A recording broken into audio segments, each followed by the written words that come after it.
Everyone, आज हम लोग जानते हैं एनीमिया के बारे में। एनीमिया क्या होता है, एनीमिया होने का क्या कारण होता है, एनीमिया का साइन एंड सिम्टम क्या होता है, एनीमिया का क्लासिफिकेशन क्या होता है, एनीमिया को कितने भागों में बांटते हैं, ये सब के बारे में आज हम लोग डिटेल से जानेंगे। तो चलिए वीडियो को स्टार्ट करते हैं। एनीमिया का मतलब हो जाता है खून का कमी। अब हम लोग यहाँ एनीमिया क्या होता है इसके बारे में जानते हैं। एनीमिया एक ऐसा अवस्था होता है जिसमें हमारा शरीर का आरबीसी और हेमोग्लोबिन का मात्रा कम हो जाता है, जिसे हम लोग एनीमिया कहते हैं। ये हो गया एनीमिया का डिफिनेशन के बारे में। अब हम लोग जान लेते हैं एनीमिया होने का क्या कारण होता है। जब हमारा शरीर से अधिक मात्रा में ब्लड बह जाता है, उसको एनीमिया हो सकता है या एनीमिया होने का चांस रहता है। तो एनीमिया किस किस कंडीशन में एनीमिया होने का चांस रहता है, जैसे एग्जाम्पल में लेते हैं। जैसे एक्सीडेंट होने पर, जैसे मान लीजिए किसी को एक्सीडेंट हो गया, एक्सीडेंट के कारण अधिक मात्रा में ब्लड लॉस हो जाता है या ब्लड बह जाता है, उसको एनीमिया होने का चांस रहता है।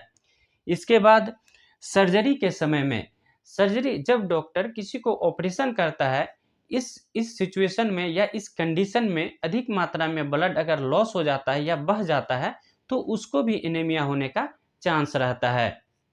इसके बाद मासिक धर्म के कारण, अगर मेंस के समय में अगर अधिक मात्रा में ब्लड लॉस हो जाता है, निकल जाता है, तो इसको भी एनीमिया होने का चांस रहता है।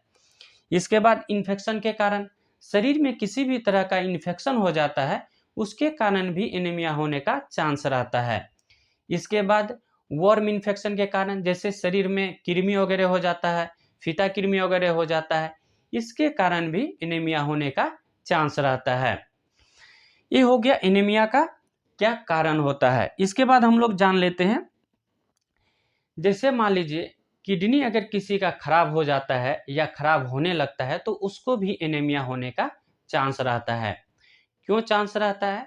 क्योंकि किडनी एक प्रकार का विशिष्ट हार्मोन बनाता है, जिसको हम लोग इरिथ्रोपोइटिन कहते हैं। इरिथ्रोपोइटिन क्या करता है? आरबीसी को बनने में मदद करता है, यानी कि आरबीसी को बनाने में ये हेल्प करता है। अगर किडनी डैमेज होगा तो इरिथ्रोपोइटिन नहीं बनेगा, जिसके कारण एनीमिया हो सकता है। इसके बाद हम लोग जान लेते हैं साइन एंड सिम्टम्स के बारे में। एनीमिया का क्या साइन एंड सिम्टम होता है?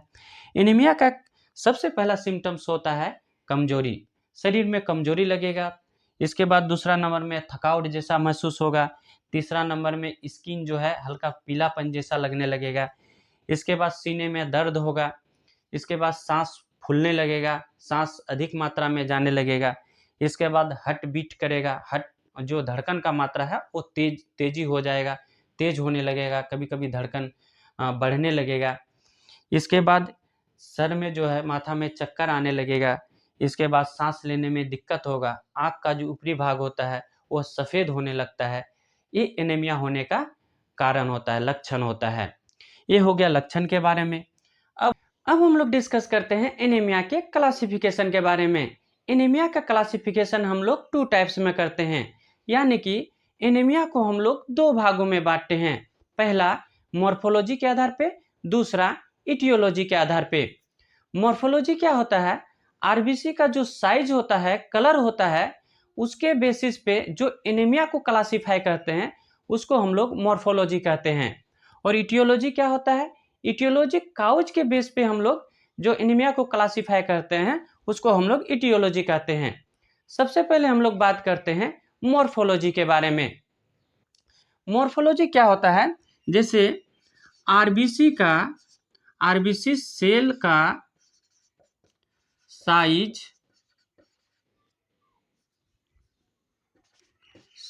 एंड कलर,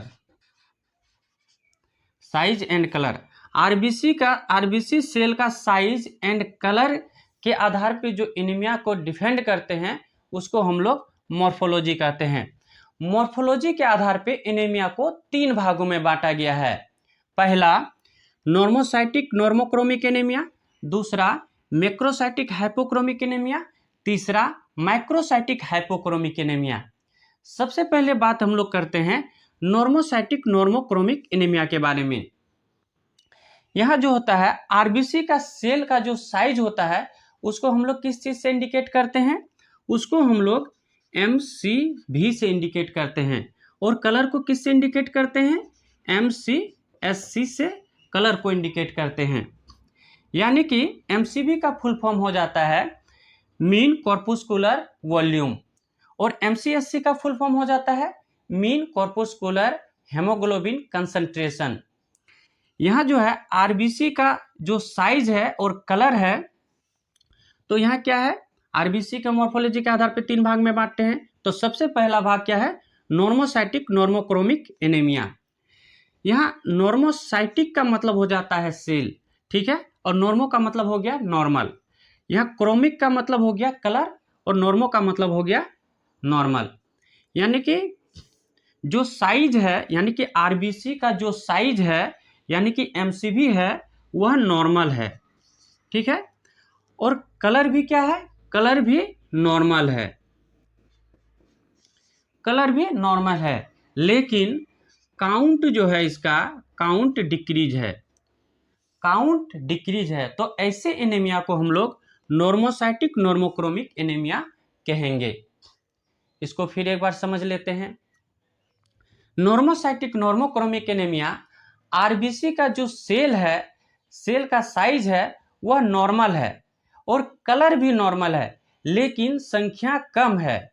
ऐसे एनीमिया को हम लोग नॉर्मोसाइटिक नॉर्मोक्रोमिक एनीमिया कहेंगे। इसके जैसे इसका एग्जांपल प्रेगनेंसी की अवस्था पे,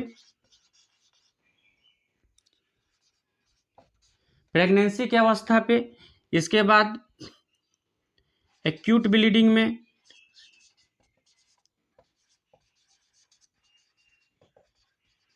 एक्यूट ब्लीडिंग में, इसके बाद हो गया क्रोनिक डिजीज में,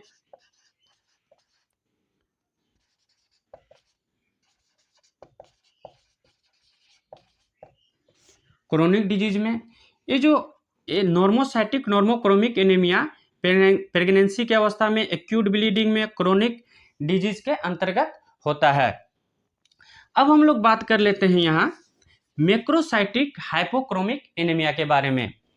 मैक्रो यहाँ क्या होता है, मैक्रो का मतलब होता है बड़ा और साइटिक का मतलब होता है सेल, और हाइपो का मतलब होता है कम, क्रोमिक का मतलब कलर, ठीक है। यहाँ क्या होगा, आरबीसी का जो सेल का साइज है वह इंक्रीज होगा, यानी कि बड़ा हो जाएगा, और कलर क्या होगा, यानी कि हाइपोक्रोमिक मतलब कम हो जाएगा, यानी कि MCSC वह डिक्रीज हो जाएगा। तो ऐसे एनीमिया को हम लोग मैक्रोसाइटिक हाइपोक्रोमिक एनीमिया कहेंगे। इसको फिर एक बार समझ लेते हैं। मैक्रोसाइटिक हाइपोक्रोमिक एनीमिया, आरबीसी का सेल का साइज होता है वह बढ़ जाता है, बढ़ने लगता है, लेकिन कलर डिक्रीज हो जाता है, कलर डाउन हो जाता है। तो ऐसे एनीमिया को हम लोग मैक्रोसाइटिक हाइपोक्रोमिक एनीमिया कहेंगे। एग्जाम्पल में आता है मेगालोब्लास्टिक एनीमिया, ठीक है, ये चीज समझ में आ गया। इसके बाद हम लोग बात करते हैं माइक्रोसाइटिक हाइपोक्रोमिक एनीमिया।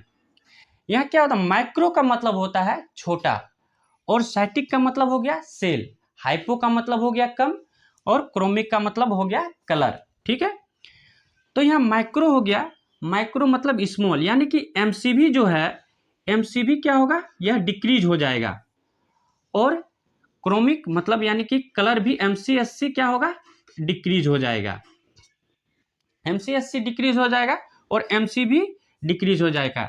तो ऐसे एनीमिया को हम लोग माइक्रोसाइटिक हाइपोक्रोमिक एनीमिया कहेंगे। इसको फिर एक बार समझ लेते हैं।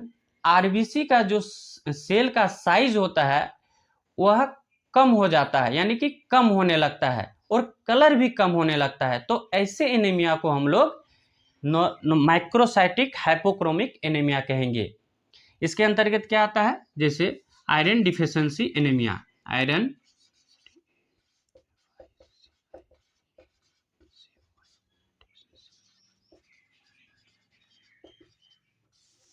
आयरन डिफिशिएंसी एनीमिया के अंतर्गत आता है।